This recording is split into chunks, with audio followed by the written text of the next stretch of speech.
నమస్తే రావు బౌద్ధర్ సాబ్. నమస్తే సార్. ఇది కంపల్సరీ నేను చేయలేదు అని నాకు అనిపించింది సార్. ఎవరైనా కథ విన్నప్పుడు ఎలా రాసావు ఈ కథ అని అడగకపోతే మా సైడ్ నుంచి ఆడియన్స్ మేము ఇస్తున్న ఒక ప్రేమ లేఖ. ఆ ప్రేమను మేము ఒక వస్తు రూపంలోనో ఒక దృశ్య రూపంలో చూపించాలంటే రాబోదు. ఆచారి నాకు భూతం పట్టున్నాదిరా, పెనుభూతం గడినింపు. ఈ సినిమా చూసిన తర్వాత వీళ్ళిద్దరు మెంటల్ నా డాన్స్ ఇద్దరు కలిసి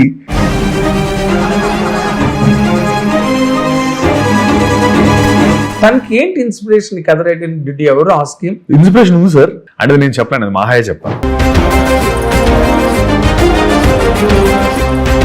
ఇదేంటి, how do you classify this film? ఇది థ్రిల్లరా, సైకలాజికల్ డ్రామా సార్? ఈ రెండు కథలు సింక్ కావట్లేదే.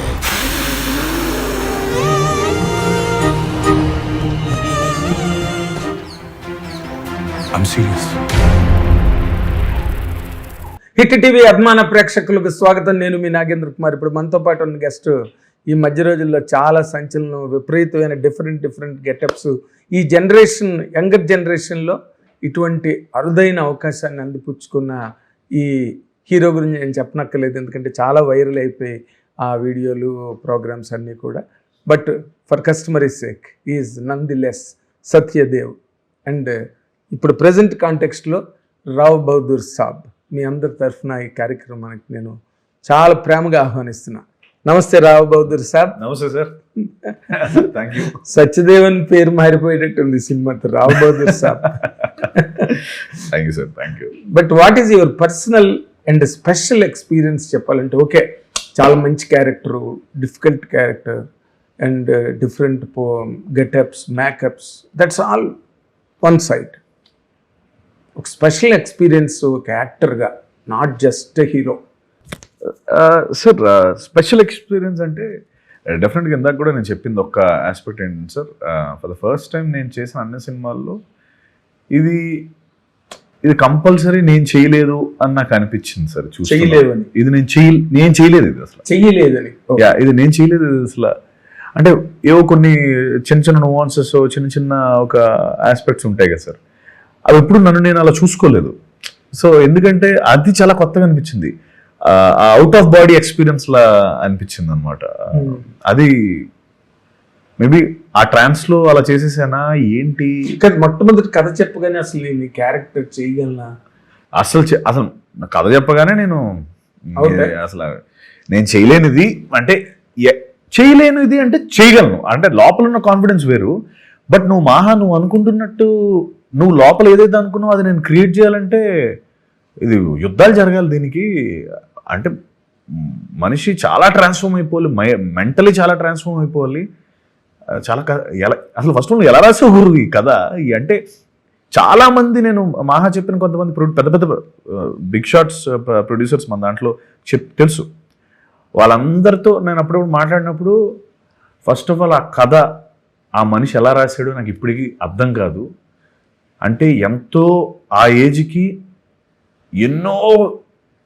ఎంతో చూసేసి, ఎన్నో దెబ్బలు తినేసి, లేకపోతే మైండ్ అంత ఉంటే కానీ రాయలేరు ఎవరు ఆ కథని. అంత అంటే mind should be so matured enough ఆ ఏజ్లో అది రాసాడు అతను. ఎలా రాశాడో తెలియదు ఎవరైనా ఆ కథ విన్నప్పుడు ఎలా రాసావు ఈ కథ అని అడగకపోతే నేను ఇప్పుడు అడగలేని చూడలేదు. అడగని వారు లేరు సార్. దట్స్ ఎగ్జాక్ట్లీ ఆ కథ తాలూకా అది. నేను కూడా అంతే. ఫస్ట్ అసలు నువ్వు ఎలా రాసావు ప్రతి లైన్ కూడా సార్, అందులో రిచ్నెస్ ఉంటుంది. ప్రతి లైన్కి దానికి సెటప్ ఉంటుంది, పే ఆఫ్ ఉంటుంది. సెటప్ ఉంటుంది, ఒక చిన్నది ఏదో ఒక సినిమాలో ఉండే ఒక బేసిక్ మినిమం స్టఫ్ కూడా ఒక రీజన్ ఉంటుంది. అలా అంటే మరీ అంటే ఒకటే, that is the love towards the craft, the love towards audience. Rao Bahadur అనేది నేను ఇందాక కూడా చెప్పాను, మా సైడ్ నుంచి ఆడియన్స్ మేము ఇస్తున్న ఒక ప్రేమ లేఖ. 5 ఏళ్ళ పాటు ఒక సినిమాని మోసుకుంటూ నేను ఈ సినిమానే తీస్తే అనుకున్న ఒక దర్శకుడు మార్నింగ్ 3 గంటలకు లేచి 5 గంటలు మేకప్ వేసుకొని 12 గంటలు పనిచేసి 80 రోజులు అలా పనిచేసిన ఒక నటుడు ఎందుకు ఇంత చేయాలనుకుంటున్నామంటే మీ మీద ఉన్న ప్రేమ. ఆ ప్రేమను మేము ఒక వస్తు రూపంలోనో ఒక దృశ్య రూపంలో చూపించాలంటే రాబోదు. అంతే కదా సార్. అంటే ఇప్పుడు నువ్వు ఇప్పుడు అన్నప్పుడు కూడా నటుడు అన్నావు సార్. ఒక దర్శకుడు ఒక నటుడు అని అంటే you think that you did not attain the status of a hero అన్న ఫీలింగ్ నీకా ఇప్పటి వరకు? లేదు సార్, అలా ఏం లేదు. నేను అంటుంది సార్, అన్ని స్ట్రిప్ ఆఫ్ చేస్తే మనం నటులమే కదా సార్. ఫస్ట్ మనకున్న లేయర్లన్నీ లేపేస్తే మనం నటులు కదా. నటులు, actors, first actors, performers. Yeah, దాని తర్వాత ఏదైనా. అంటే ఈ సినిమా తర్వాత సార్ నేను ఇందాక అన్నట్టు రావ్ బహదూర్ సాబ్ అని పేరు వస్తుంది నీకు గ్యారంటీగా. For the effort you have put in sir. ఇది హ్యూమన్స్ టాస్క్ అంటారు చూడు. అవును సార్. అంత హెర్క్యులియన్ టాస్క్. అవును సార్. అది దీని తర్వాత నీకు వచ్చే ఇమేజ్ని గనక నువ్వు ఊహించుకుంటే what kind of an image will it be tomorrow?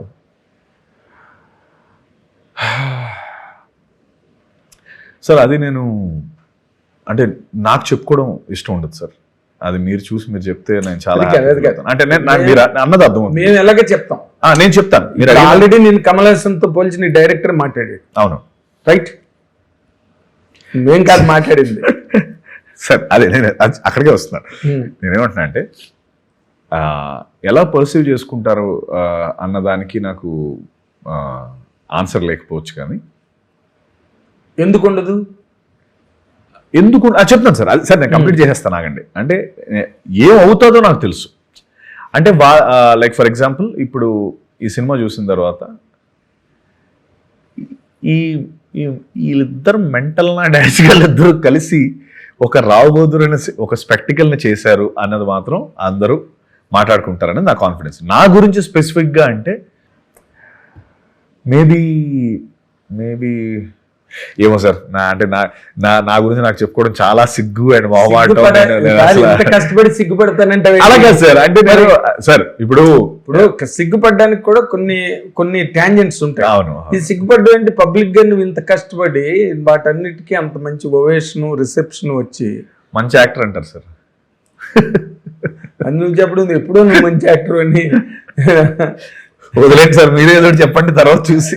సరే కాదు, ఇప్పుడంటే ప్రతి సినిమా ఒక నువ్వు అన్నట్టే ఒక యాక్టర్ కెరీర్లో ఒక పెద్ద మలుపు. ఏ సినిమా అయినా సార్, అది చిన్న సినిమా కావచ్చు, పెద్ద సినిమా కావచ్చు, ఒకటే క్యారెక్టర్ కావచ్చు. ఇప్పుడు స్వాతిముత్యం సినిమాలో కమల్ హాసన్ సింగిల్ క్యారెక్టర్. అవును సార్. తర్వాత విశ్వరూపం, వాటిలో దశావతారాలు, వాటిలో మెయిన్ డిఫరెంట్ క్యారెక్టర్లు చేశారు కానీ. Right sir. బట్ ప్రతి సినిమా ఒక అగ్ని పరీక్ష, ఒక మలుపు. అవును సార్. ఆ మలుపు తర్వాత ఆ వచ్చే విజయం ఉంటుంది చూసావా, అది ఆ నటుడి కెరీర్ని చాలా ప్రభావితం చేస్తుంది. ఈ సినిమా నీ కెరీర్ని ఎలా ప్రభావితం చేస్తుందని అనుకుంటున్నాను? ఇంకా పెద్ద క్యాన్వాస్ వస్తుంది అనుకుంటున్నాను సార్. పెద్ద దర్శకులు, లేకపోతే పెద్ద దర్శకులు కాదు, పెద్ద ప్రొడక్షన్ హౌసెస్ మనకి పెద్ద క్యాన్వాస్ ఇస్తుందని నేను నమ్ముతున్నాను. ఎందుకంటే వెళితే ఏంటంటే మనకి ప్రొడక్షన్ హౌసెస్ ఇప్పుడు వచ్చి ఒక పెద్ద ప్రొడక్షన్ హౌస్ ఏం పడలేదు కాబట్టి మేబీ ఎందుకు వాళ్ళ అవసరం అని అంటే సినిమాని ఇంకా ఎక్కువ విస్తరింపజేసి ఎక్కువ మందికి రీచ్ చేసేలా దాంట్లో మన పెద్ద ప్రొడక్షన్ హౌస్ ఎప్పుడు పెద్దపేటే ఉంటుంది కాబట్టి అలాంటి ఒక క్యాన్వాస్ దొరికినప్పుడు ఇంకా బాగుంటుంది. అంటే ఇప్పుడు జేఎంబీ వచ్చింది, అలాగే ఇంకా మిగతా బ్యానర్స్ కూడా వస్తాయి.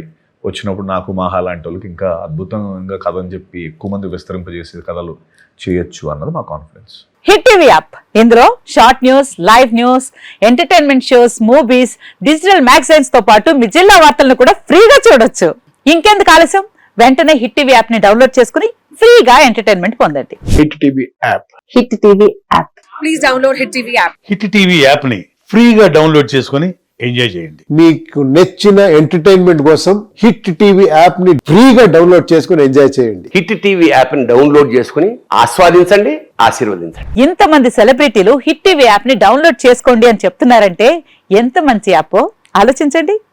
అమెరికా అమెరికా అమెరికా అమెరికాలో చదవాలనుకునే వాళ్ళకి విశ్వసనీయమైన పేరు మన శౌర్య కన్సల్టెన్సీ. UK లో 1 year masters. UK లో 1 year masters. 2 years work permit up to 5 years visa. Contact Saurya Consultancy. Contact 89851 89851.